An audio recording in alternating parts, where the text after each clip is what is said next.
Jira jirtuu kabajamtoota daawwattoota BBS oduu galgala kanaaf qabadhee dhiyaadheen isinitti himaa oduu wajjin Munawwar Ahmadiin. Godina Wallaggaa Bahaa Aanaa Diigaa magaalaa Ifaa keessatti haadha ijoollee afurii tan taate kiddee bokkisaa erga mana jireenyaa isheetii humnoota mootummaatiin hidhamte torbee lama lakkoofsuu ilmi isaanii BBS itti hime. Adde kiddee bokkisaa erga hidhamtee mana murtiitti osoo hin dhiyaatin mana hidhaa jiraachuun miidhaa nurraan gahee ja'a maatii keessaa ilmi isaanii kan dubbifne. Akka maatii keessaa ilmi isaanii himutti abbaan keenya nu daa'imman harmee keenya irratti nu dhiisee du'e. Abbas haadhas nuuf taatee nu guddisaa osoo jirtu waraanni mootummaa qabanii waajjira poolisii magaalaa Ifaatti erga hidhamtee torbee lama geessee jirti jee.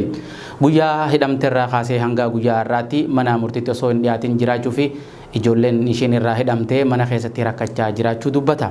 Miseensi maatii kun itti dabaluun ani gargaarsa harmee kootitiin barachaa waan hin jiruuf erga isheen hidhamtee nama na gargaaru waan hin qabneef barachuun natti ulfaataa jee.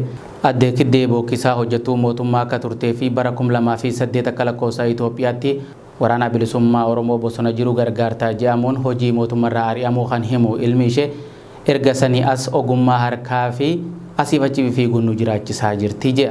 Adde kiddee bokkisaa erga hidhamtee booda ijoollota ishee dhiiraa mana keessa jiran waraanaan doorsifamaa jiraachuu gariin qeerraa kan baqatan akka jiranis hima namni kun. Adde kiddee bokkisaa dubara takkaa fi dhiira sadii abbaa malee kan guddisaa jirtu yeroo ta'u isaan afranuu harkuma ishee eeggataa jiru jee. Yeroo ammaa sababa isheen hidhamteef maatiin keenya rakkoo hamaa keessa seenee jira kan jedhu ilmi ishee kun harmeen teenyas dhukkuboota garaagaraa kan akka dhukkuba kaleefaa waan qabduuf mana hidhaa keessatti lubbuu isheetiif yaaddoo qabna jee. Harmee koo kurarfanarraa kan isaanii mana jireenya ishirraa qabanii hidhanii jiranii jechuudha marraatti. Godina Wallaggaa Bahaa Aanaa Diigaa magaalaa Ifaa waajjira qajeelcha poolisii Aanaa Diigaa marti kan isheen hidhamte. Amma yoonaatti gaaffiin gaafatamte sin jirtu mana murtiitti sinee gaaffiin gaafatamte sin jiru akkasumatti kan isheen guramte jettu jechuudha. Maqaan ishee kiddee bokkisaa jedhamti.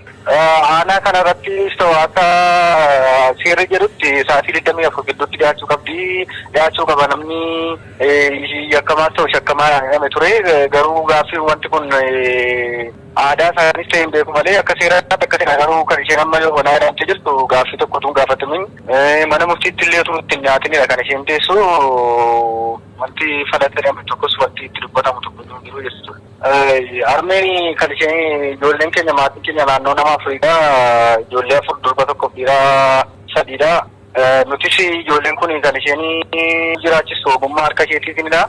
Kanaan dura bara 2008 hojii mootummaarra kan hojjechaa turte qarshii keenyaan ijoollee shiftaa ijoollee abaa'uunitti qallabda jechuudhaan kan isaan hojii mootummaarra ari'anii eegga sanaan booda hojii tokkollee deeggarsa namaa malee ogummaa isheetiin hojii as jettee kan isheen nu jiraachistu ijoollee keenya keessaa namni of danda'ellee jiraatu hin jiru hundumtuu harka ishee gannaa erga isheen hidhamte maatiin beela'uudha.